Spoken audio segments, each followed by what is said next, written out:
Bolajonlar, sizlarni yana ko'rib turganimizdan juda ham xursandmiz. Bugun biz sizlar bilan davlat rahbari prezident haqida gaplashamiz.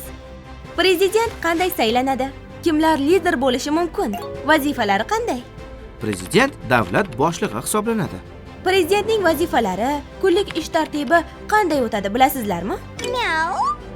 Hozir shular haqida bilib olamiz. O'zbekiston xalqi yangi prezidentni saylash uchun har 7 yilda bir marta ovoz beradilar. Odamlar prezidentlikka qo'yilgan nomzodlar ichidan eng munosibiga ovoz beradilar. Hamma ham prezident bo'la olmaydi. Prezident bo'lishning o'z qoidalari bor. Prezident lavozimiga 35 yoshdan kichik bo'lmagan, davlat tilini yaxshi biladigan insonlar saylanadi. Qolaversa, saylovgacha kamida 10 yil O'zbekiston hududida muqim yashayotgan O'zbekiston Respublikasi fuqarosi bo'lish kerak. Bir vaqtning o'zida prezident O'zbekiston qurolli kuchlarining oliy bosh qo'mondoni hisoblanadi.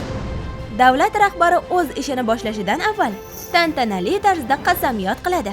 Prezident saylangach, o'z va'dasida O'zbekiston xalqiga sadoqat bilan xizmat qilishini, respublikaning konstitutsiyasi va qonunlariga qat'iy rioya etishini, fuqarolarning huquqlari va erkinliklariga kafolat berishini, o'z zimmasiga yuklatilgan vazifalarni vijdonan bajarishini aytib, tantanali qasamyod qiladi.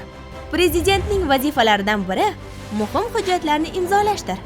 Prezident mamlakat qonunlarini imzolaydi. Shuningdek, respublikaning butun hududida amal qilinadigan farmonlar, qarorlar va farmoyishlar chiqaradi. Prezident unga maslahat va yordam beradigan mas'ullarni va ularning vazifalarini belgilaydi. Bu Vazirlar Mahkamasi deyiladi.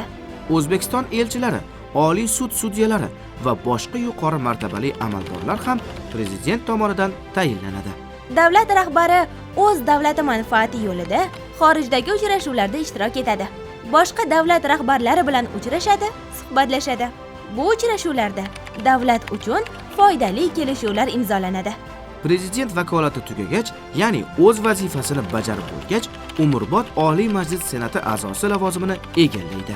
Kelgusi darsda uchrashguncha azizlar. Darslaringizni takrorlab olishni unutmang.